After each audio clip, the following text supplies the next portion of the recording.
Hello friends, स्वागत है आप सभी मित्रों का एक बार फिर से हमारे इस चैनल पर।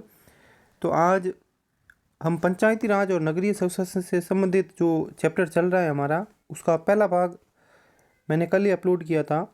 आप उसको अगर आपने नहीं देखा है तो आप पहले वो देख लीजिएगा।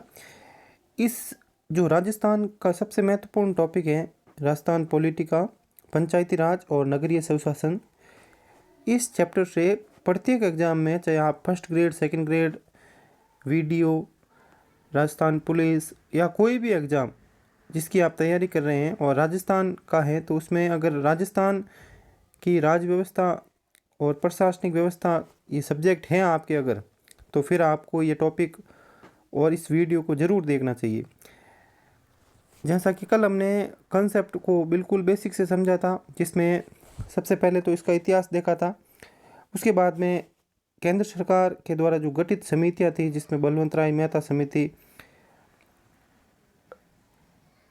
ये तो जो भी हमने अब तक देखी है समितियां, चाहे कोई भी 4 से 5 समितियां हमने देखी थी कल, और उसमें साथ साथ हमने राज्य सरकार के द्वारा जो गठित समितियां थी उसको भी देखा। अब जो आज हम देख रहे हैं, सबसे अगला जो महत्वपूर्ण टॉपिक है, ये पॉइंट, ये वाला, आज इसको हम विस्तार से बिल्कुल डिटेल से देखेंगे। और फिर हम ये जो 73वें संविधान संशोधन अधिनियम 1992 के विभिन्न अनुच्छेद है, जिसमें 243 से लगाकर 243 ओ तक हैं ये, तो इनको हम डिटेल से समझेंगे। ठीक है, बिल्कुल ही डिटेल से, पूरी डिटेल से समझेंगे हम, और सरल भाषा में समझाने की कोशिश करूँगा। तो आइए अब बिना देर के क्लास को शुरू करते हैं। ठीक है, देखिए, सबसे पहले तो 73वां संविधान संशोधन अधिनियम है। इसको बताने से पहले मैं आपको ये बताना चाहूँगा कि जो राजीव गांधी सरकार थी उस समय की, राजीव गांधी सरकार एक तो 64वां संविधान संशोधन और एक 65वां संविधान संशोधन 1989 लेकर आई थी। ये लोकसभा में तो पास हो गए थे, लेकिन राज्यसभा में ये पास नहीं हो पाए थे, जिस कारण से ये जो है वो कानून नहीं बन पाए। अब क्या होता है कि 1992 में फिर से 73वें और 74वें संविधान संशोधन के रूप में फिर से लोकसभा और राज्यसभा में लाए जाते हैं, और यहाँ से इस बार पास हो जाता है ये, फिर ये अधिनियम का रूप धारण कर लेते हैं। तो अब क्या क्या इसमें प्रावधान थे, क्या क्या इसकी विशेषताएं थी, आइए देखते हैं। तो सबसे पहले जो ये अधिनियम था, ये आपके उस समय के प्रधानमंत्री पीवी नरसिम्हा राव के समय में लाया गया था। पीवी नरसिम्हा राव साहब के समय में ये जो है अधिनियम लाया गया था, और इसको जो है वो 73वां संविधान संशोधन अधिनियम कहा गया। ये जो इसकी अगर डिटेल की बात करें, बिल्कुल पूरी डिटेल से, तो सबसे पहले तो ये 22 दिसंबर 1992 को लोकसभा में पारित हुआ। अगले ही दिन 23 दिसंबर 1992 को ही राज्यसभा में पारित हो गया। उसके तुरंत बाद 20 अप्रैल 1993 को राष्ट्रपति साहब ने साइन कर दिए थे। ये तारीखें मैं इसलिए बता रहा हूँ, अनेक बार डायरेक्ट तारीखों से पूछा जाता है कि कब राष्ट्रपति ने हस्ताक्षर किए थे, कब से लागू हुआ था। तो 22 दिसंबर को लोकसभा से, 23 दिसंबर को राज्यसभा से पारित हुआ। फिर 20 अप्रैल 1993 को आपके राष्ट्रपति साहब ने हस्ताक्षर किए, और उसके बाद में 24 अप्रैल 1993, ये तारीख अनेक बार अब तक पूछी गई हैं। 24 अप्रैल 1993 को ये जो है लागू हो गया ये अधिनियम। अब इसी दिन प्रत्येक वर्ष पंचायती राज दिवस मनाते हैं। 24 अप्रैल को पंचायती राज दिवस मनाए जाते हैं पूरे भारत में। ठीक है, अब इस प्रावधान में क्या क्या मुख्य विशेषताएं थी इस प्रावधान की। तो सबसे पहले तो जो है वो पंचायती राज संस्थाओं को संवैधानिक दर्जा दिया गया था, और इसका उल्लेख है वो आपके भाग 9 में मिलता है। भाग 9 में जो है इसका उल्लेख कर दिया गया, शामिल कर दिया गया भाग 9 में, अनुच्छेद 243 से लगाकर 243 ओ तक। ठीक ठीक है। इनमें कुल जो है वो 16 अनुच्छेद होते हैं, कुल अनुच्छेद है वो 16 हो जाते हैं, 243 से वो तक, वो 15वां है और फिर 243 को जोड़े तो 16वां। तो कुल 16 अनुच्छेदों के साथ भाग 9 में ये शामिल कर लिया गया। और अगर सूची की बात करें तो ये 11वीं अनुसूची में शामिल किया गया। 11वीं अनुसूची, 11वीं अनुसूची में इनको जोड़ा गया। साथ ही साथ पंचायती राज के जो 29 विषय हैं, कुल विषय कितने हैं? 29 विषयों का इसमें 11वीं अनुसूची में उल्लेख मिलता है। ठीक है, 11वीं अनुसूची में उल्लेख मिलता है 29 विषयों का। अब क्या होता है कि ये जो अधिनियम है वो आपके कुछ राज्य है उनमें लागू नहीं होता है, तो वो आप ध्यान रखिएगा किन किन राज्यों में ये जो है वो लागू नहीं होता है। फर्स्ट ग्रेड और सेकंड ग्रेड के लिए तो ये पर्सन बिल्कुल ही जायज़ है, लेवल का पर्सन होगा फिर तो देखिए मैं जो राज्य बता रहा हूँ आपको, ये राज्य आप नोट कर लीजिए। या तो एक तो मेघालय, फिर आपका मिजोरम, फिर आपका नागालैंड। देखिए मेघालय, मिजोरम, नागालैंड और राष्ट्रीय राजधानी क्षेत्र, राष्ट्रीय राजधानी क्षेत्र। साथ ही साथ मणिपुर का कुछ इलाका, मणिपुर का कुछ पहाड़ी इलाका, उसके साथ ही साथ दार्जिलिंग जो कि पश्चिम बंगाल में है, दार्जिलिंग। साथ ही साथ 5वीं, अब देखिए, और पर्वतीय क्षेत्र जो दार्जिलिंग का भी है वो पर्वतीय क्षेत्र। और इसके अलावा जो 5वीं अनुसूची और 6वीं अनुसूची, 5वीं अनुसूची और 6वीं अनुसूची में जो वर्णित राज्य है, वर्णित राज्य हैं, उनमें भी जो है ये लागू नहीं होता है। तो आप मोटा मोटा तौर पर ये याद कर सकते हैं, मेघालय, मिजोरम, नागालैंड, राष्ट्रीय राजधानी क्षेत्र, मणिपुर का कुछ जो है वो इलाका। ठीक है, पूरा मणिपुर नहीं है, तो मणिपुर को अगर ऑप्शन में आता है तो मणिपुर उसमें जो है वो लागू नहीं होने में माना जाएगा। फिर आपका दार्जिलिंग, पश्चिम बंगाल का जो दार्जिलिंग है, इसमें भी ये जो है वो लागू नहीं होता। और 5वीं अनुसूची और 6वीं अनुसूची में जो वर्णित राज्य हैं उनमें भी जो है ये लागू नहीं होता है। ये आप विशेष रूप से ध्यान रखिएगा। राजस्थान में जो है ये पूरी तरह से लागू होता है। अब देखिए क्या है कि उसके बाद में जो है इसका नाम जो है 73वां संविधान संशोधन अधिनियम था, लेकिन इसको जो है आगे चलकर पंचायती राज अधिनियम कहा गया। पंचायती राज अधिनियम 1993 इस नाम से जो है वो जाना गया। और इसमें यह भी प्रावधान किया गया कि 1 वर्ष के भीतर, जब से इस पर ये लागू होगा 24 अप्रैल 1993 से, ठीक है, 24 अप्रैल 1993 से, उससे 1 वर्ष के भीतर सभी राज्यों को जो है अपने वहाँ पर लागू करना होगा। सिवाय हमने कुछ देर पहले जो राज्य पढ़े थे उनमें ये लागू नहीं होगा। अब देखिए सबसे पहला जो पहल की इस अधिनियम को लागू करने की, उस राज्य का नाम था कर्नाटक। कर्नाटक ने कुछ ही दिन बाद, लगभग 15 से 16 दिन बाद, यानी कि 10 मई 1993 को ही ये लागू कर दिया था। 10 मई 1993 को ये लागू कर दिया था। तो सबसे पहले कर्नाटक राज्य ने इस अधिनियम को लागू किया था, ये भी आप ध्यान रखिएगा। अब अगर सबसे पहले चुनाव कराने वाले राज्यों की बात करें इस अधिनियम के जो प्रावधान थे उसको लागू करते हुए, तो वो मध्य प्रदेश था। मध्य प्रदेश राज्य ने सबसे पहले इस अधिनियम के तहत चुनाव करवाए थे। लागू तो सबसे पहले कर्नाटक ने किया था, लेकिन कर्नाटक में उस समय चुनाव नहीं करवाए थे क्योंकि चुनाव में हो सकता है वहाँ पर देरी हो।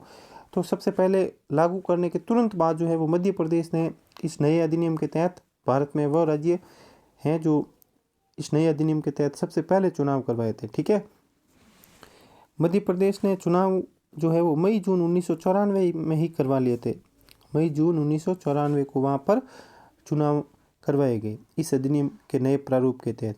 अब देखिए राजस्थान इस मामले में काफ़ी धीमा रहा और उसने 1 साल होने से लगभग 1 दिन पहले, यानी कि 23 23 अप्रैल 1994 को ये जो है वो राजस्थान में लागू हुआ था। ये ध्यान रखिएगा, 23 अप्रैल 1994 से जो ये अधिनियम है वो अपने राजस्थान में लागू हुआ। ठीक है, सबसे पहले कर्नाटक ने लागू किया, लेकिन सबसे पहले चुनाव एमपी में करवाए गए और हमारे राज्य राजस्थान में ये जो है वो 23 अप्रैल 1994 को जो लागू हुआ। और इसके बाद में 1995 में जो है आगे चलकर राजस्थान में भी चुनाव संपन्न हुए सर्वप्रथम। तो अनेक महत्वपूर्ण जो मैंने प्रश्न हैं जो बनते हैं और परीक्षाओं में पूछे भी गए हैं बार बार लगातार, मैं जैसे पिछले पेपर देखता हूँ तो इसमें ये महत्वपूर्ण तारीख है लागू होने की, जो भारत में कब लागू हुआ ये भी महत्वपूर्ण तारीख है। जो भी मैं बात बोल रहा हूँ ये आप ध्यान से सुनिए और इसको समझने की कोशिश करें। मैं जहाँ तक है पूरी तरह से यहाँ पर समझाने की कोशिश ही कर रहा हूँ, लगातार आपको रटवाने की कोशिश नहीं कर रहा हूँ। तो 23 अप्रैल ठीक एक दिन पहले, एक साल होने से पहले राजस्थान में ये लागू कर दिया गया 23 अप्रैल 1994 को। इसकी डेडलाइन जो थी वो 24 अप्रैल 1993 से एक वर्ष के भीतर थी। ठीक है, अब देखिए 1995 में चुनाव भी हो गए, फिर जो है एक राजस्थान सरकार के द्वारा नया अधिनियम लाया गया। उस अधिनियम को जो कहा गया वो राजस्थान पंचायती राज अधिनियम 1996। ठीक है, राजस्थान पंचायती राज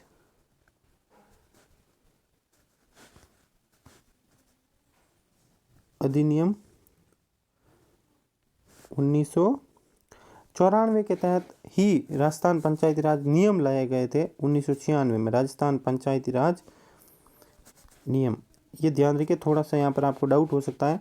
ये अधिनियम था, ये 1994 का था, लेकिन इसके जो प्रावधान थे इन्हीं को एक नियमों का सही ढंग से नियमों का रूप देकर राजस्थान पंचायती राज नियम 1996 लाए गए। ये 1996 लाए गए और 30 दिसंबर 1996 से जो ये नियम है वो लागू हो गए हमारे राजस्थान में। ये तारीख आप भले ही छोड़ सकते हैं, इतना कोई इम्पोर्टेंट नहीं, मैंने आपको बता दिया। अब देखिए आगे चलते हैं। ये तो मोटे मोटे इसके प्रावधान थे, इसकी विशेषताएं थी। अब देखिए जो इसमें क्या क्या अनुच्छेद थे, तो 243 से लगाकर 243 वो तक ये जो अनुच्छेद हैं वहाँ पर हम पढ़ेंगे। वहाँ तक हम एक एक अनुच्छेद को डिटेल से, बिल्कुल पूरी डिटेल से हम जो है वो यहाँ पर समझने की कोशिश करेंगे। आप देख सकते हैं यहाँ अनुच्छेदों के नाम मैंने लिखकर खाली जगह छोड़ी है, तो इस पर हम इस जो ये खाली एरिया है यहाँ पर बिल्कुल पूरी डिटेल से चर्चा करेंगे। कोई भी जो है वो पॉइंट मेरे हिसाब से तो मैं मिस नहीं करूँगा, फिर भी अगर कोई पॉइंट छूट जाता है तो आप कमेंट जरूर कीजिए, अगले वीडियो में बता दूंगा। ठीक है, चलिए देखते हैं। सबसे पहले अनुच्छेद 243 जिसमें केवल इसकी परिभाषा दी गई है। ठीक है, कि पंचायती राज संस्थाएं कौन कौन सी है। तो पंचायती राज जो संस्थाएं हैं इसमें एक तो आपके आ जाता है ग्राम, ठीक है, फिर आती है ग्राम सभा, ग्राम सभा, फिर आपकी आ जाती है पंचायत, फिर पंचायत क्षेत्र। ये सभी आप ध्यान रखिएगा, एक एक शब्द महत्वपूर्ण है। पंचायत क्षेत्र, फिर मध्यवर्ती स्तर यानी कि खंड स्तर, मध्यवर्ती स्तर, और आगे आपके जिला। ये जो है ग्राम सभा, पंचायत क्षेत्र, मध्यवर्ती स्तर और जिला, ये इसमें जो है वो शामिल होती है। अब देखिए ग्राम सभा की जो अनेक बार है वो परिभाषा सीधे प्रत्येक एग्जाम में लगभग पूछी जाती है। ग्राम सेवक भर्ती में अभी ये सवाल है, पिछली 2016 वाली जो भर्ती थी 2016 वाले, उसमें यहाँ से प्रश्न उठाया गया था। तो ग्राम सभा की मैं परिभाषा यहाँ पर लिख रहा हूँ। ग्राम सभा मतदाता सूची में जो पंजीकृत हैं, एक मिनट,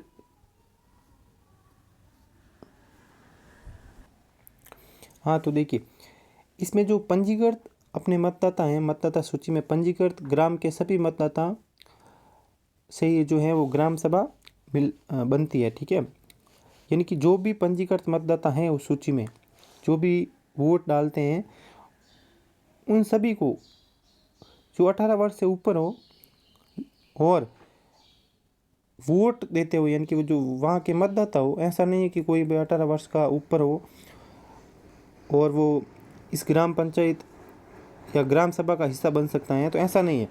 इसमें 18 वर्ष तो एज है, कम से कम 18 वर्ष एज है, लेकिन उसको जो है वो वहाँ का मतदाता भी होना चाहिए उस क्षेत्र का, ठीक है।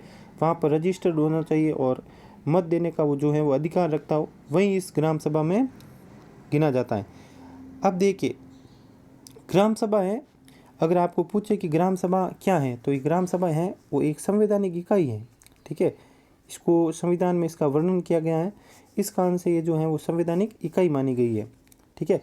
तो ये तो अनुच्छेद 243, इसमें केवल छोटी सी परिभाषा थी ग्राम सभा की मुख्य रूप से, और कौन कौन से जो इकाइयाँ हैं वो इसमें शामिल है, तो मैंने बता दिया कि ग्राम सभा, पंचायत, पंचायत क्षेत्र, मध्यवर्ती स्तर और जिला, ये इसमें शामिल होते हैं। अब देखिए अनुच्छेद 243 क या फिर ए। अब देखिए, मैं आपको यहाँ पर सुझाव दूंगा कि आप अंग्रेजी के जो लेटर हैं उसको याद रखें, क्योंकि ये तो अनेक बार बार चेंज कर देते, कभी का कहते हैं, कभी अ लिख देते हैं, ठीक है। तो इसका सीधा सा समाधान यहाँ पर है, ये है कि आप इसको अंग्रेजी के जो कैपिटल लेटर हैं ABC करके ओ तक, वो आप याद कर लीजिए, ठीक है। अब देखिए अनुच्छेद 243, इसमें क्या वर्णन किया गया है।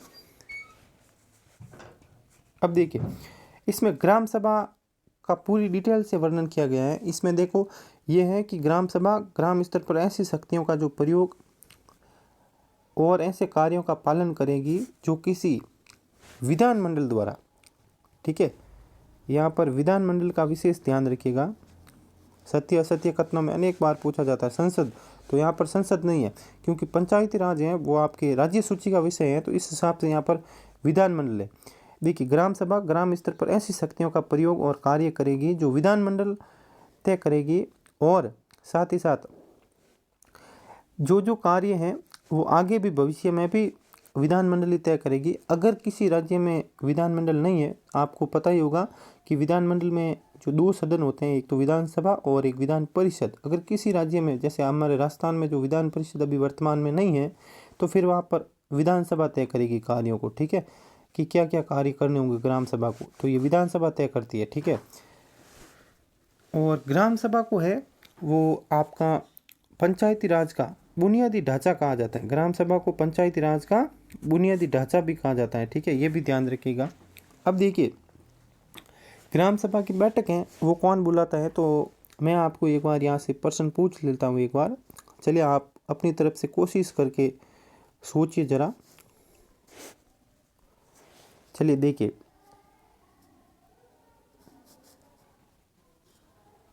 ग्राम सेवक, जिसे अभी वर्तमान में वीडियो कहते हैं, ग्राम विकास अधिकारी, फिर सरपंच, फिर आपका उप सरपंच, या फिर सभी वार्ड पंच मिलकर, तो इनमें से आपके हिसाब से क्या सही हो सकता है, कौन सा ऑप्शन सही है, ABC और D। तो कौन सा ऑप्शन आपके हिसाब से सही हो सकता है। ग्राम सभा की जो बैठक है वो कौन बुलाते हैं, ग्राम सेवक बुलाते हैं, या फिर सरपंच बुलाते हैं, उप सरपंच बुलाते हैं, या फिर सभी वार्ड पंच मिलकर इस बैठक को बुलाते हैं। तो मुझे नहीं पता है कि आपने यहाँ पर क्या सोचा होगा, लेकिन इसका जो सही आंसर है वो सरपंच है, ठीक है। सरपंच ग्राम सभा की बैठक बुलाता है। सामान्यतः वर्ष में जो है ये बैठकें 4 बार होती है, जैसे अलग अलग तारीख हैं। एक तो है 26 जनवरी को, ठीक है, दूसरी है फिर 1 मई को, फिर आपका 15 अगस्त हो गया, और फिर 2 अक्टूबर। तो देखिए, एक बार मैं आपको यहाँ पर और बता देता, 26 जनवरी गणतंत्रता दिवस है, 1 मई को जो है वो श्रमिक दिवस मनाया जाता है, फिर आपका 15 अगस्त का स्वतंत्रता दिवस हो गया, और 2 अक्टूबर को आपका गांधी जयंती हो गया।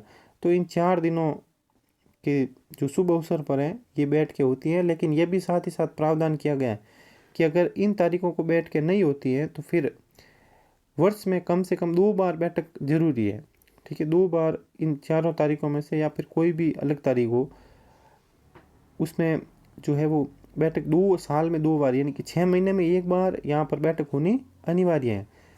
अब देखिए, ग्राम सभा की जो बैठक है उसकी अध्यक्षता है वो सरपंच ही करते हैं, सरपंच ही बुलाते हैं और सरपंच ही इसकी अध्यक्षता करते हैं ग्राम सभा की, ठीक है।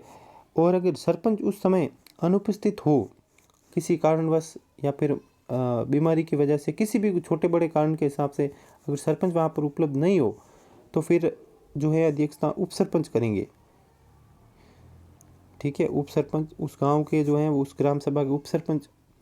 और अगर उप सरपंच भी अनुपस्थित हो तो फिर इसकी अध्यक्षता कौन करेगा? ये डीपली सवाल है, काफ़ी डीप से मतलब मैंने पूछा है यहाँ पर। और इसी हिसाब से हम मतलब जो भी परीक्षा हैं उसमें कुछ सवाल ऐसे होते हैं जो मेरिट तय करते हैं और उन्हीं में से ऐसे सवाल ही मेरिट बनाते हैं। अब देखिए, अगर सरपंच उपस्थित नहीं हो तो फिर उप सरपंच इसकी अध्यक्षता करेगा, लेकिन उप सरपंच और सरपंच ये दोनों ही उपस्थित नहीं हो तो फिर आपका वहाँ पर जो वार्ड पंच है, वहाँ आपका वार्ड पंच है, उन्हीं में से कोई एक या फिर उस ग्राम सभा के कोई भी जो जितने भी सदस्य हैं ग्राम सभा के जो कि वोट देते हैं 18 वर्ष से ऊपर और वहाँ पर रजिस्टर्ड मतदाता हो, उन्हीं में से कोई भी एक है वो उस ग्राम सभा की अध्यक्षता करता है, साथ ही साथ सभी सदस्यों की बातों को सुनता है, ठीक है। बैठक की सूचना है वो कम से कम 7 दिन पहले, और अगर कोई आपातकालीन बैठक बुलानी है तो फिर 3 दिन पहले इसकी सूचना है वो सभी सदस्यों को दी जानी चाहिए, ऐसा प्रावधान है। अब देखिए, बैठक का समय, स्थान, तारीख आदि का निर्धारण है वो सरपंच साहब भी करते हैं, ठीक है। सरपंच की अनुपस्थिति में उप सरपंच और उप सरपंच दोनों की अनुपस्थिति में जो है उप सरपंच और सरपंच, ये अगर दोनों अनुपस्थित हो तो फिर बैठक का समय, स्थान और निर्धारण यहाँ पर ये सदस्य नहीं करेंगे, ठीक है। तो फिर कौन करेगा? आपके हिसाब से आपके मन में ये प्रश्न जरूर आया होगा। तो फिर वहाँ पर ग्राम विकास अधिकारी की भूमिका है वो बढ़ जाती है, वीडियो साहब हैं वो उसकी अध्यक्षता की बैठक का जो समय है और जो स्थान है वो तय करेंगे, ठीक है, उसका तय करेंगे वीडियो। अब देखिए इसके साथ ही साथ जो ये वीडियो होते हैं ये उस बैठक की जो सभी डिटेल है एक अलग रजिस्टर में लिखेंगे और उस पर सरपंच, उप सरपंच या फिर जिसने बैठक की अध्यक्षता की है उसके हस्ताक्षर होंगे।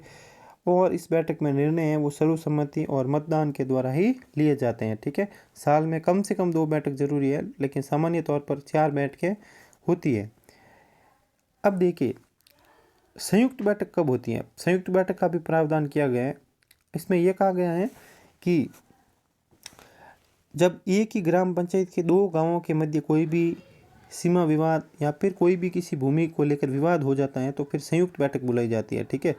यानी कि दोनों गांव मिलकर यहाँ पर बैठक करते हैं। उस बैठक में जो अध्यक्षता है उसकी कौन करेगा अध्यक्षता? तो फिर उनमें से जो मिलकर हैं वो तय करते हैं कि उसकी अध्यक्षता है कौन करता है, ठीक है। अब देखिए, इसके बाद में एक और प्रावधान है कि व्यक्ति हैं जो भी यहाँ पर रजिस्टर्ड मतदाता हैं वो आजीवन इसका जो है वो सदस्य रहेगा। यानी कि सरपंच तो बदलते रहते हैं, उप सरपंच भी बदलते रहते हैं, ग्राम सेवक भी जो है वो ट्रांसफ़र होते हैं, बदलते हैं, सेवानिवृत्त होते हैं, लेकिन वहाँ के जो जितने भी मतदाता हैं वो आजीवन जब तक वो जीवित हैं तब तक ग्राम सभा के सदस्य के रूप में जाने जाएंगे। इसी के साथ ग्राम सभा है वो राज्यसभा की तरह एक स्थायी संस्था है। ग्राम सभा है वो राज्यसभा की तरह स्थायी संस्था है, इसको भंग नहीं किया जा सकता है। ग्राम सभा को कभी भी भंग नहीं किया जा सकता, ये भी ध्यान रखिएगा। सत्य असत्य कथनों में अनेक बार जो है वो अपने को उलझन में डाल देते हैं। आप ध्यान रखिएगा कि ग्राम सभा राज्यसभा की तरह एक स्थायी जो है संस्था है, इसको जो है वो भंग नहीं किया जा सकता। साथ ही साथ इसकी जो न्यूनतम सदस्य संख्या हो सकती है बैठक के लिए ज़रूरी, यानी कि कितने सदस्य हो तब इसकी बैठक होगी, तो इसके लिए भी एक प्रावधान है कि उस जो ग्राम सभा है उसके कुल सदस्यों का 1/10 भाग, अगर किसी गांव में 100 मतदाता है, मान लीजिए अगर 100 है तो फिर 100 का अगर 1/10 निकालेंगे तो 10 सदस्य वहाँ पर उस बैठक में होने उपस्थित जरूरी है। ये इसको जो है वो गणपूर्ति कहा जाता है, ठीक है, यानी कि कोरम।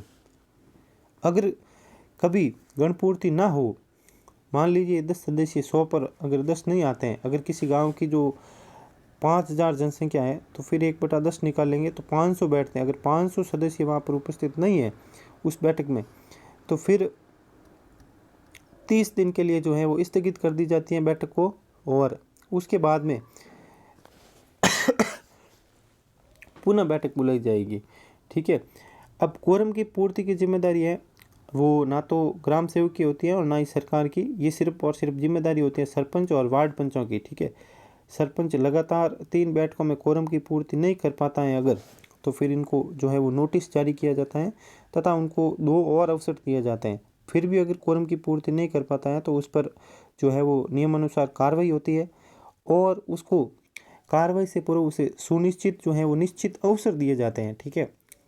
सरपंच पर कार्रवाई से पूर्व उनको जो है वो पूरे अवसर दिए जाते हैं ताकि वह अपना जो है वो पक्ष रख सके वहाँ पर। और अगर ये सरपंच कोई ऐसा कोई खास कारण यहाँ पर नहीं बता पाता है तो फिर उसको है वो निष्कासित कर दिया जाएगा, यानी कि बर्खास्त किया जाता है।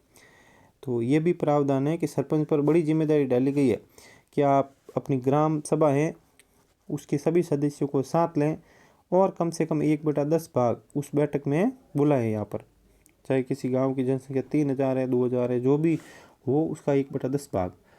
तो ये अनुच्छेद 243 का को हमने पूरा पढ़ा, उम्मीद है आपको ये समझ में आया होगा। अब देखिए आगे बढ़ते हैं। अनुच्छेद 243 बी, पंचायतों का गठन किस प्रकार से होता है। पंचायतों का जो गठन है इसमें इसमें भी क्या है कि 243 एक तो बी एक है, ठीक है, और एक आपका 243 बी 2 है। ठीक है। ये 2 सब क्लोज है, इनमें अलग अलग वर्णन है कि यहाँ पर यह कहा गया है कि प्रत्येक राज्य में ग्राम स्तर, पंचायत समिति और जिला स्तर पर जो है वो विधानसभा के बनाए नियमों के अनुसार जो है यहाँ पर पंचायतों का गठन होगा। ठीक है। और जो पंचायती राज का ढांचा है वो त्रिस्तरीय होगा। विशेष रूप से हमारे राजस्थान के संदर्भ में यहाँ पर बात कर रहा हूँ, जहाँ पर यहाँ पर एक तो होगी ग्राम पंचायत, ठीक है, दूसरी होगी पंचायत समिति, फिर आपकी तीसरी हो गई जिला परिषद। ये 3 स्तर की जो है वो सरकारें होंगी। और अब इसमें जो बात की गई है कि जिस राज्य की अगर जनसंख्या 20 लाख से कम हो, ठीक है, 20 लाख से अगर कम है किसी राज्य की जनसंख्या, तो वहाँ पर मध्यवर्ती स्तर यानी कि ये पंचायत हैं इसका गठन नहीं किया जाएगा, वहाँ पर केवल द्विस्तरीय ढांचा ही होगा। ठीक है। ये भी इसमें प्रावधान किया गया है। तो ये वाला 20 लाख से जहाँ पर कम जनसंख्या है वहाँ पर ये अगर नहीं हो तो भी चलेगा, लेकिन वहाँ पर ग्राम सभा और जिला परिषद होना अनिवार्य है। तो ये पंचायतों का गठन है, जो क्या ढांचा होगा इसका और क्या इसका रूप होगा, ये इसका वर्णन इस अनुच्छेद 243 बी में किया गया है। अगर हम अनुच्छेदों को ठीक से समझ लेते हैं यहाँ पर तो फिर हमको याद करने की जो है वो इतनी परेशानी नहीं होगी और ना इतनी मुश्किल होगी, क्योंकि अगर हमने समझा है तो फिर जैसे ही हम परीक्षा में प्रश्न पढ़ेंगे पेपर में तो वहाँ पर अपने आप ही याद आ जाएगा। ठीक है। चलिए अब देखते हैं अनुच्छेद 243 सी, यानी कि पंचायतों की इसमें संरचना है वो किस प्रकार होगी, इसका उल्लेख है अनुच्छेद 243 सी में किया गया है। अब देखिए कि इसमें यह कहा गया है कि वहाँ का जो विधानमंडल है, यानी कि अगर विधानसभा और विधान परिषद हैं दोनों तो फिर विधानमंडल, नहीं तो विधानसभा। जो विधि हमारे राजस्थान के संदर्भ में विधानसभा इस शब्द बार बार प्रयोग करूंगा। ठीक है।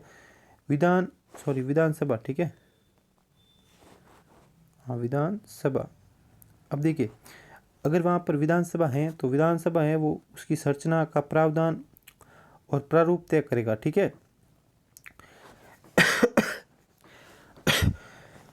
ग्राम स्तर पर और खंड स्तर पर पंचायत समिति या फिर ग्राम सभा के जो प्रत्यक्ष मतदान के द्वारा है या इसका गठन किया जाएगा ग्राम सभा का और या फिर ग्राम पंचायत का। ठीक है, सॉरी पंचायत समिति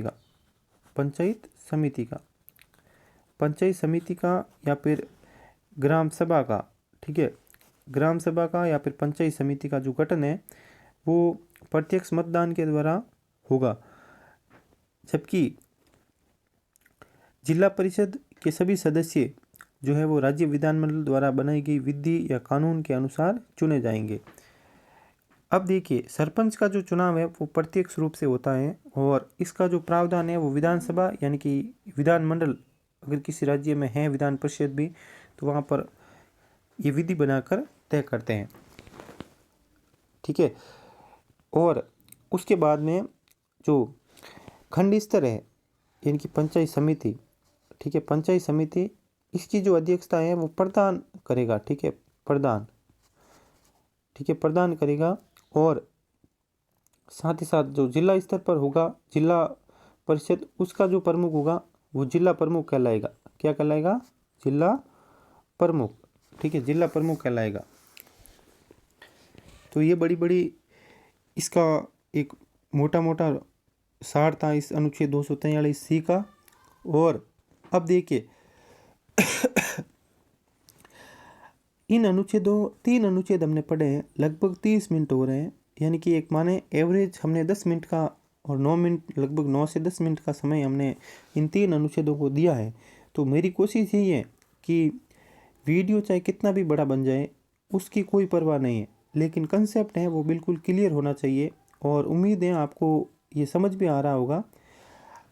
अब आगे जो अगर देखें अनुच्छेद 243D, जिसे 243G भी कहते हैं, पंचायत चुनाव में आरक्षण का प्रावधान किया गया है। ये सबसे इम्पोर्टेंट आर्टिकलों में से इन सब में से सबसे इम्पोर्टेंट जो मतलब अनुच्छेद है, आर्टिकल हैं, उनमें से एक है। यह आप ध्यान रखिएगा। सबसे पहले तो आरक्षण का जो प्रावधान है वो अनुच्छेद 243D में किया गया है, यही काफ़ी है, ये याद रखिए आप एक तो। उसके बाद में आरक्षण किन किन को मिलेगा, तो इसमें 73वां जो संविधान संशोधन है उसमें तो ये था कि एक तो SC कैटेगरी और एक फिर ST और फिर आपके महिलाएं हो गई। ठीक है, महिलाएं, इनको जो है वो आरक्षण मिलेगा। अब देखिए आगे चलकर जो है ये प्रावधान भी कर दिया गया कि 33% आरक्षण है वो मिलेगा महिलाओं को। और फिर आगे चलकर 2009 में एक और प्रावधान किया गया कि इसमें महिलाओं का जो आरक्षण है वो 50% होगा। ठीक है, 50% आरक्षण की जो व्यवस्था है वो महिलाओं के लिए की गई है, लेकिन ये आरक्षण है वो क्षैतिज होगा। ठीक है, यानी कि कैटेगरी वाइज होगा। इसमें अलग से ऐसा नहीं है कि सीधा सीधा मतलब 50% आरक्षण है वो महिलाओं को, ये 50% महिलाओं के लिए है, लेकिन उसमें भी कैटेगरी वाइज होगा। यानी कि ये 50% का जो आरक्षण है वो SC ST और अगर सरकार चाहती है OBC के लिए। और अभी तक तो जो है वो OBC का इसमें जो है वो इस अनुच्छेद ये जो संविधान संशोधन था 73वां, इसमें इसका OBC का जो उल्लेख जो था वो नहीं है, लेकिन इसका ये राज्यों पर छोड़ दिया गया कि राज्य सरकार की इच्छा है कि जो है वो अगर OBC को आरक्षण देना है इन चुनाव में तो फिर वो OBC को भी आरक्षण देती हैं। लेकिन हमारे राजस्थान की बात करें तो राजस्थान में OBC को जो है वो आरक्षण दिया हुआ है, पंचायत चुनाव में OBC का आरक्षण दिया हुआ है। तो हमारे राजस्थान की एक बार फिर से बात कर लेते हैं, SC ST OBC और फिर आपके महिलाओं को अलग से आरक्षण है वो 50% होगा। ये जो 50% है वो कुल जनसंख्या का 50% है, यानी कि हर 2 में से 1 सरपंच है वो महिला होगी। ठीक है, और ये साथ ही साथ कैटेगरी वाइज इनमें से जो भी हैं वो कैटेगरी वाइज क्षैतिज आरक्षण भी होगा। अब इतना डीप जो है वो समझने की आप कोशिश मत करिए मेरे हिसाब से, तो कि आरक्षण किस प्रकार से होगा ये नहीं पूछा जाएगा आपको, तो केवल ये कहा जाएगा कि 2009 में, अब वर्तमान में अगर पूछे तो 50% है, और अगर उस संविधान संशोधन का जो जिक्र करके प्रश्न पूछे तो फिर आपको वहाँ पर 33% करना होगा। ठीक है, मध्य प्रदेश सबसे पहला राज्य था जिसने 50% आरक्षण लागू किया था। 50% आरक्षण की सबसे पहले जो व्यवस्था है वो MP ने की थी। ठीक है, MP राज्य जो है इसने सबसे पहले महिलाओं के लिए आरक्षण लागू किया था। अब देखिए उसके बाद में जो ये एक ऐसा राज्य है जहाँ पर ये अनुच्छेद है जो कि 243D, ये वहाँ पर एससी जातियों पर, एससी यानी कि शेड्यूल कास्ट पर लागू नहीं होता है, वो अरुणाचल प्रदेश है, ये भी ध्यान रखिएगा। अरुणाचल प्रदेश राज्य है, वहाँ पर अनुसूचित जातियों से संबंधित आरक्षण है वो लागू नहीं होता है, क्योंकि वहाँ पर एससी की जो कैटेगरी की जो जनसंख्या है वहाँ पर काफ़ी अधिक है। ठीक है, तो अरुणाचल प्रदेश में एससी कैटेगरी के लिए जो है वो ये अनुच्छेद इसमें एससी कैटेगरी के लिए लागू नहीं होता है। चलिए देखते हैं अब अगला अनुच्छेद 243 पंचायती राज संस्थाओं का जो कार्यकाल है या फिर इसकी अवधि है उसका जिक्र किया गया है। इसमें यह कहा गया है कि इस पंचायती राज संस्थाओं का जो कार्यकाल है वो 5 वर्ष का होगा। ठीक है, कार्यकाल 5 वर्ष का होगा। तो अब आपके मन में ये प्रश्न जरूर आया होगा कि कार्यकाल कब से गिना जाएगा। तो इसकी पहली बैठक, प्रथम बैठक से जो है, प्रथम बैठक उसकी तारीख से जो है इसका कार्यकाल गिना जाएगा। ठीक है, साथ ही साथ पंचायती राज सदस्यों और अध्यक्षों का कार्यकाल पद ग्रहण की तारीख से 5 वर्ष तक होता है। ठीक है, 5 वर्ष तक। अगर पंचायती राज संस्थाओं का कार्यकाल समाप्ति से पहले ही मतलब समय से पहले पूरा समाप्त हो जाता है तो फिर वहाँ पर पुनः चुनाव कराने होंगे। और इसकी जो पुनः चुनाव कराने की जो तारीख है, समय है, वो 6 माह रहेगा। ठीक है, 6 माह के भीतर नए चुनाव करवाने जरूरी होंगे। अगर समय से पहले भंग हो जाती हैं तो ठीक है। तो ये तो पंचायती राज संस्थाओं के कार्यकाल की बात थी। अब चलते हैं अनुच्छेद 243 एफ। अनुच्छेद 243 एफ सदस्यों के लिए क्या क्या निरर्हताएं हैं। अब देखिए, पंचायती राज संस्थाओं के लिए निरर्हताओं का मतलब यहाँ पर अयोग्यता होगा। ठीक है, अयोग्यता। अनेक बार निरर्हता लिखा आता है तो कभी कभी अयोग्यता सीधा सीधा लिखा आ जाता है, इसलिए मैंने यहाँ पर निरर्हता लिखा ताकि आप जो है वो अच्छे से दोनों शब्दों को जान पाए। निरर्हता का अर्थ अयोग्यता ही होता है। अब देखिए अनुच्छेद 243 एफ, इसमें भी 2 क्लोज है, सब क्लोज हैं। 243 एफ 1 और 243 एफ 2। ठीक है, अब देखिए इसमें जो है वो पंचायती राज संस्थाओं के किसी भी स्तर पर चुनाव लड़ने की है वो न्यूनतम आयु 21 वर्ष रहेगी। वोट डालने की आयु 18 वर्ष होगी, लेकिन चुनाव लड़ने की जो आयु है, न्यूनतम आयु, वो 21 वर्ष होगी। ठीक है, और अन्य योग्यताओं के बारे में जो है वो राज्य विधानमंडल तय करेगा। अब देखिए राजस्थान विधानमंडल के द्वारा भी कुछ हैं वो प्रावधान किए गए हैं। अब देखिए इसमें यह है कि 27 नवंबर 1995 इस तारीख के बाद में अगर किसी व्यक्ति के 2 से अधिक संतानें हैं तो वो चुनाव लड़ने के लिए अयोग्य होगा। ठीक है, अयोग्य होगा। 27 नवंबर 1995 की तारीख को है वो आधार माना गया है यहाँ पर। और साथ ही साथ ये भी कहा गया है कि एक ही व्यक्ति 2 स्थानों से चुनाव नहीं लड़ पाएगा। एक व्यक्ति है, 2 अलग अलग जो है वो ग्राम पंचायतें हैं वहाँ से चुनाव नहीं लड़ पाएगा।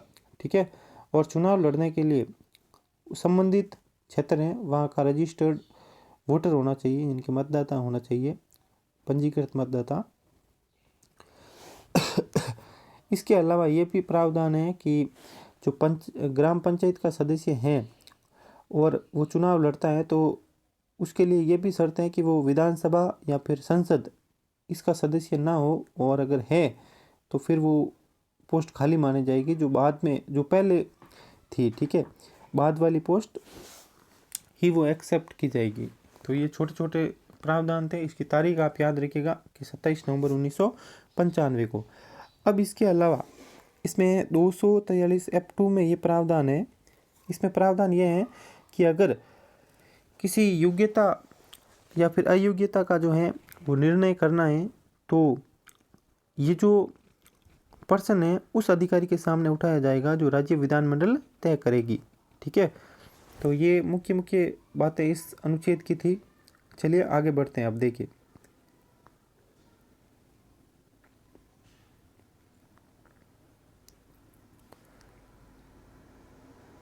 अनुच्छेद 243 जी, इसमें क्या है कि पंचायती राज की शक्तियाँ, अधिकार और उत्तरदायित्व, इनका वर्णन आपके अनुच्छेद 243 जी में मिलता है। ठीक है, इसमें आपको मैंने पहले बताया जैसा कि 11वीं तो अनुसूची है, 11वीं अनुसूची में जो 29 विषय हैं उनसे संबंधित जो है वो नियम कायदे, हमारी नियम कायदों को ध्यान में रखते हुए पंचायत है जो वो फैसले करती है और अपनी शक्तियों का प्रयोग करती है। पंचायती राज संस्थाएं वो 29 विषयों पर अपने हिसाब से जो है वो कानून बना सकती हैं, लेकिन ये ध्यान रखिएगा कि 29 विषयों में से कितने विषय जो है वो पंचायती राज संस्थाओं को नियम बनाने के लिए सौंपे जाएंगे, ये वहाँ की राज्य विधानमंडल तय करती है। और वर्तमान में जो राजस्थान में सिस्टम है, अभी 2021 की बात कर रहा हूँ, तो इसमें 21 विषयों पर जो है वो पंचायती राज संस्थाएं कानून बना सकती हैं। 8 विषय राज्य विधानमंडल ने अपने पास रखे हैं कानून बनाने के लिए।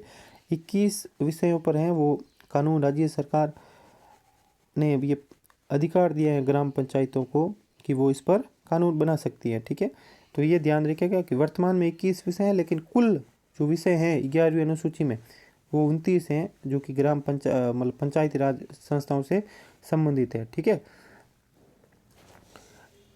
अब देखिए पंचायती राज के जो 29 विषय हैं, अगर उनकी बात करें तो कुल 29 है। एक एक का मैं नाम यहाँ पर बोल देता हूँ, लिखने में तो समय ज़्यादा लगेगा। इसमें एक तो कृषि है, ठीक है, दूसरी आपके भूमि विकास, भूमि सुधार और साथ ही साथ भूमि संरक्षण भी इसमें शामिल है। ठीक है, तीसरी जो है जल प्रबंधन और लघु सिंचाई से संबंधित अगर नियम कायदे हैं वो भी उस पर बना सकती हैं पंचायती राज संस्थाएं नियम। उसके अलावा पशुपालन, पांचवा जो नियम है, पांचवा विषय है पशुपालन, डेयरी उद्योग और मुर्गी पालन, इनसे संबंधित भी जो है वो ग्राम पंचायत अपने स्तर पर कानून बना सकती हैं। फिर आपका मत्स्य उद्योग, मछली उद्योग भी आ गया। सातवां आ गया लघु वन उपज से संबंधित। फिर आठवां जो है वो लघु उद्योगों से संबंधित, और नौवां खादी ग्राम्य उद्योग और कुटीर उद्योग से संबंधित विषय, और 10वां जो है वो ग्रामीण आवासन। 11वां जो है वो पेयजल से संबंधित। 12वां ईंधन और चारे से संबंधित। 13वां जो है सड़कों से संबंधित है। और 14वां विद्युतीकरण से संबंधित है। ठीक है, इसके अलावा 15वां जो है वो अपारंपरिक ऊर्जा स्रोत। 16वां गरीबी उन्मूलन कार्यक्रम। 17वां शिक्षा, इसमें भी केवल 2 स्तर के ही विद्यालय हैं, एक तो प्राथमिक स्तर और एक फिर सेकेंडरी यानी कि माध्यमिक स्तर। अब देखिए 18वां जो है वो तकनीकी शिक्षा से संबंधित है। 19वां आपके प्रौढ़ और अनौपचारिक शिक्षा से संबंधित है। 20वां जो है वो पुस्तकालय से संबंधित है। 21वां सांस्कृतिक क्रियाकलापों से संबंधित। फिर आपका 22वां जो है वो अगर गांव में कहीं पर बाजार और मेले लग रहे हैं उनसे संबंधित नियम बनाते हैं। 23वां जो है वो स्वास्थ्य और स्वच्छता से संबंधित। 24वां परिवार कल्याण से संबंधित नियम। फिर 25वां है महिला और बाल विकास से संबंधित। 26वां समाज कल्याण, इसमें भी विकलांग और मानसिक रूप से जो प्रभावित व्यक्ति हैं उनके लिए जो कल्याण की नियम है वो बना सकते हैं। 26वां। 27वें में आपके SC ST कैटेगरी, इनके कल्याण के लिए जो है प्रावधान करने का नियम है इसमें। 28वां जो है वो आपको राशन कार्ड यानी कि सार्वजनिक वितरण प्रणाली से संबंधित नियम है कि किस प्रकार से जो है आपको राशन वितरित किया जाएगा। ठीक है, 29वां जो नियम है वो फिर आपके सामुदायिक भवन है, सार्वजनिक संपत्ति है, इसकी सुरक्षा के लिए। ठीक है, तो ये 29 विषय थे। 29 विषय को एक एक करके मैंने बताया। अगर आपको लिखना है तो फिर आपको वीडियो थोड़ा रोक कर लिखना होगा। अब देखिए आगे अगर चलें, आगे बात करें तो फिर 243 अनुच्छेद एच आता है, ठीक है, अनुच्छेद 243 एच, अनुच्छेद 243 एच। इसमें क्या है कि टैक्स लगाने की जो शक्ति है और ग्राम पंचायत की जो निधि है उनसे संबंधित जो प्रावधान है इसका जिक्र है अनुच्छेद 243 एच में, जिसको 243 जे भी कहा जाता है। अब देखिए इसमें यह है कि आखिर ग्राम सभा किस प्रकार से जो है वो टैक्स वसूल करेगी। तो इसमें कुछ ऐसे नियम बनाए विधानमंडल ने कि ग्राम सभा किन किन तरीक़ों से जो है वो टैक्स वसूल करेगी।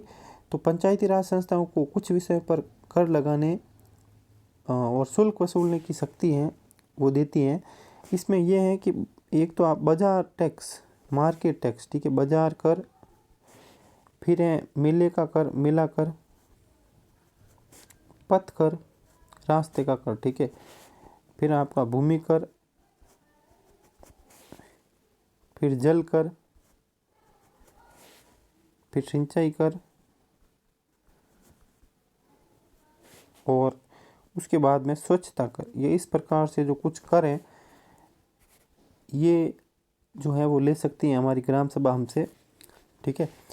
ये मुख्य मुख्य कर थे। और इसके अलावा ये जो पैसे हैं, ये जितना भी टैक्स हैं वो सरपंच और ग्राम सेवक के जो दोनों के एक साथ हस्ताक्षर करके ही जो है इसकी राशि उपयोग की जा सकती हैं, ठीक है।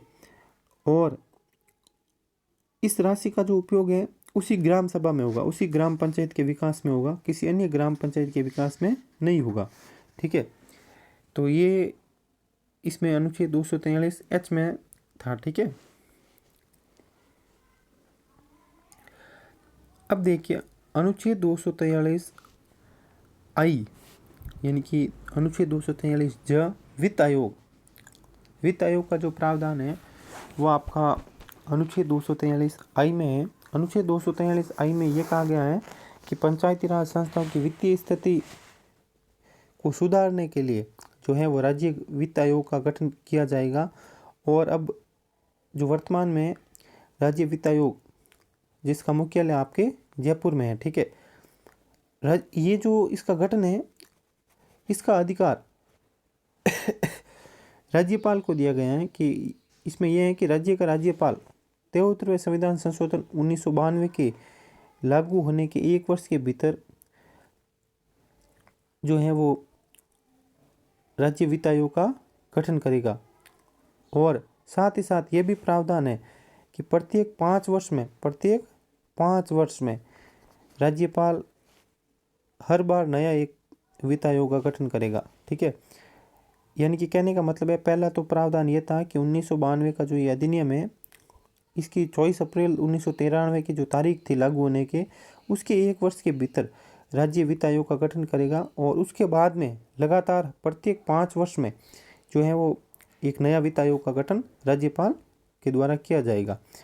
अब जो वित्त आयोग है इसके बारे में मैं आपको यहाँ पर पूरी डिटेल से बता देता हूँ। वित्त आयोग आपके संवैधानिक निकाय है, ठीक है, क्योंकि इसका जो उल्लेख है वो संविधान में किया गया है। तो संवैधानिक निकाय,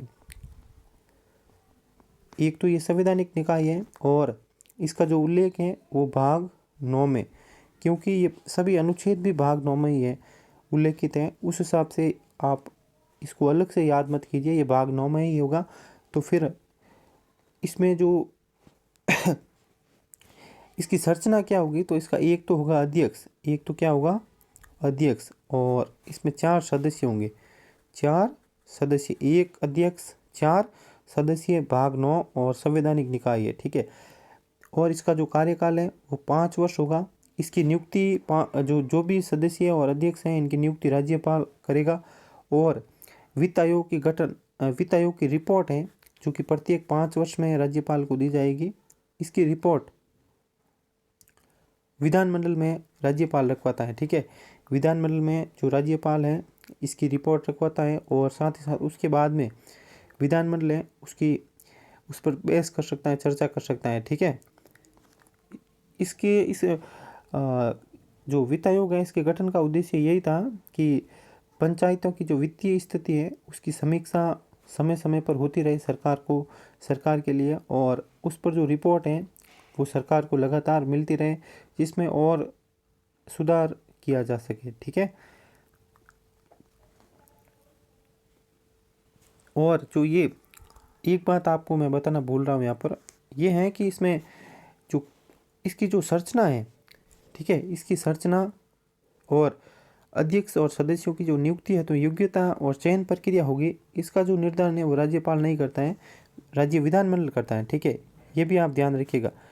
इसके नियम कायदे जो है, किस प्रकार से नियुक्ति होगी और क्या क्या योग्यताएं होगी सदस्यों और अध्यक्ष की, तो ये प्रावधान है जो राज्य विधानमंडल तय करता है, लेकिन जो है इसका गठन है वो राज्यपाल करता है। ये ध्यान रखिए आप। इसमें अनेक बार सत्यासत्य कथनों में आप उलझ जाते हैं, चाहे आप कितने भी स्मार्ट स्टडी करते हो, क्योंकि जब तक कंसेप्ट क्लियर नहीं होगा, जब तक हम तुलना कर करके नहीं पढ़ेंगे, तब तक ये टॉपिक है वो समझ में नहीं आएगा। ठीक है, चाहे आप कितनी भी कोशिश कर ले।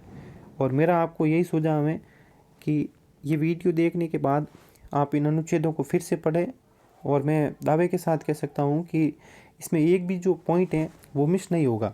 भले ही आप देख लीजिए, आप अपनी किताब साथ में लेकर बैठ सकते हैं, जितना मैं बता रहा हूँ उतना आपके पास जो किताब है उसमें भी नहीं होगा, क्योंकि मैंने जो अनेक अलग अलग बुक्स हैं, चाहे राजस्थान हिंदी ग्रंथ अकादमी की बुक हैं या फिर कोई भी जो ऑथेंटिक बुक्स हैं, उनको सभी को मिलाकर जो है वो उन सबको मिलाने के बाद जो है मैं ये वीडियो तैयार कर रहा हूँ। ठीक है, काफ़ी इस पर मेहनत करनी पड़ती है, तब जाकर ये आपके लिए मैटर तैयार होता है। ठीक है, अब देखिए, जो प्रथम वित्त आयोग के अध्यक्ष थे, प्रथम वित्त आयोग के अध्यक्ष, प्रथम वित्त आयोग का अध्यक्ष, यह आप नाम याद रखिए। प्रथम वित्त आयोग का अध्यक्ष जो था वो कृष्ण कुमार गोयल, यानी कि के गोयल, अनेक बार ये भी नाम आता है, के गोयल या फिर कृष्ण कुमार गोयल। ये जो इन्होंने जो है कार्य 1 अप्रैल 1995 से शुरू किया था और 31 मार्च 2000 तक, यानी कि इन्होंने अपना 5 वर्ष का पूरा कार्यकाल कंप्लीट किया। अब जो ये अनुच्छेद है यहीं पर समाप्त होता है, अनुच्छेद 243 वित्त आयोग का। एक छोटा सा मैं प्रश्न पूछ रहा हूँ कि अभी जो वर्तमान में वित्त आयोग है, वर्तमान में जो वित्त आयोग है इसके अध्यक्ष कौन है, ये आप कमेंट बॉक्स में कमेंट ज़रूर कीजिएगा। अगले वीडियो में मैं आपको इसका उत्तर दे दूंगा। और अगर आप चाहते हैं कि छोटे छोटे जो प्रश्न हैं वो मैं कम्युनिटी टैब में पूछता रहूं, तो आप कमेंट ज़रूर कीजिएगा। ठीक है, ये वित्त आयोग, अब वर्तमान में जो वित्त आयोग चल रहा है, ये एक तो कौन सा है, यानी कि पहला है, दूसरा है, तीसरा कौन सा है, ये एक तो। और अब वर्तमान में जो वित्त आयोग है इसके अध्यक्ष कौन है, ये भी आप पता करें। ठीक है, अगर आपको पता है तो फिर आप कमेंट ज़रूर कीजिए। अनुच्छेद 243 यानी कि कुल अभी तक हमने 10 अनुच्छेद यहाँ पर कंप्लीट कर लिए हैं। चलिए अब एक और पढ़ लेते हैं। ठीक है, अनुच्छेद 243 उसके बाद में ये वीडियो है कंप्लीट करते हैं। ठीक है, अनुच्छेद 243 में पंचायत लेखाओं का जो है परीक्षण के प्रावधान है। इसमें कुछ नहीं, ये इतना इम्पोर्टेंट नहीं है। आप ये देखिए, मैं आपको एक लाइन लिख रहा हूँ थोड़ी सी, वो आप एक बार पढ़ लें। यहाँ से प्रश्न काफ़ी कम ही पूछा गया अभी तक, तो मेरे हिसाब से मैंने जहाँ तक पेपर देखे हैं उनमें इस अनुच्छेद का जो प्रश्न है वो नहीं आया है, क्योंकि इतना इम्पोर्टेंट भी नहीं है। अब देखिए, इसमें यह है कि राज्य विधानमंडल जो नियम बनाकर पंचायती राज संस्थाओं का जो है वो सार्वजनिक अंकेक्षण का मतलब है परीक्षण भी कर सकती है। ठीक है, कुछ नियम बनाने होंगे राज्य विधानमंडल को, और क्या क्या ये खर्च कर रहे हैं, कितने खर्च कर रहे हैं, क्या इनमें अभी तक इनके पास धन है, इनका लेखा जोखा है वो राज्य विधानमंडल नियम बनाकर कर सकती है। ठीक है, चलिए अनुच्छेद 243 यहाँ पर अब कंप्लीट होता है। ठीक है, अगला जो अनुच्छेद है ये बहुत ही बड़ा अनुच्छेद है, काफ़ी बड़ा अनुच्छेद है, और इसमें इसको जो पढ़ने का मज़ा भी है वो काफ़ी आएगा, क्योंकि एक तो ये महत्वपूर्ण है। सबसे जो महत्वपूर्ण अनुच्छेदों में से ये भी एक है, अनुच्छेद 243 के आपने भी अनेक बार प्रश्न देखा ही होगा और ये आपको सुना सुना सा लगा होगा कि कहीं ना कहीं हमने पढ़ा है। तो ये आप ठीक सोच रहे हैं। अनुच्छेद 243 के यानी कि 243 पंचायतों के निर्वाचन के लिए जो नियम कायदे हैं उनका वर्णन इस अनुच्छेद में मिलता है। ठीक है, तो इस अनुच्छेद और अगले जो अनुच्छेद है वो अगली वीडियो में देखेंगे, क्योंकि अब वीडियो लगभग 1 घंटे के आसपास हो रहा है, 54 मिनट का ये हो रहा है। तो फिर समय जो है वो काफ़ी अधिक हो गया इस वीडियो को देखते हुए, और हो सकता है आप भी खुद को बोर महसूस कर रहे होंगे। मेरे पास ऐसी तो कोई जादू नहीं है, ऐसी कोई शक्ति तो है नहीं कि आपको जो है वो आलस ना आए ये वीडियो देखते हुए, क्योंकि मेरी जहाँ तक है कोशिश यही रहती है कि फालतू की चप्पर ना करें, इधर उधर की बातें ना करें और अधिक से अधिक कंसेप्ट को समझें, ताकि आप अपनी परीक्षा में बेहतर ढंग से जो है वो प्रदर्शन कर सकें। तो आपको ये वीडियो कैसा लगा ज़रूर बताइए। अगर आपको ये वीडियो अच्छा लगा है तो लाइक कीजिए वीडियो को, साथ ही साथ चैनल को सब्सक्राइब करते हुए कमेंट ज़रूर कीजिएगा।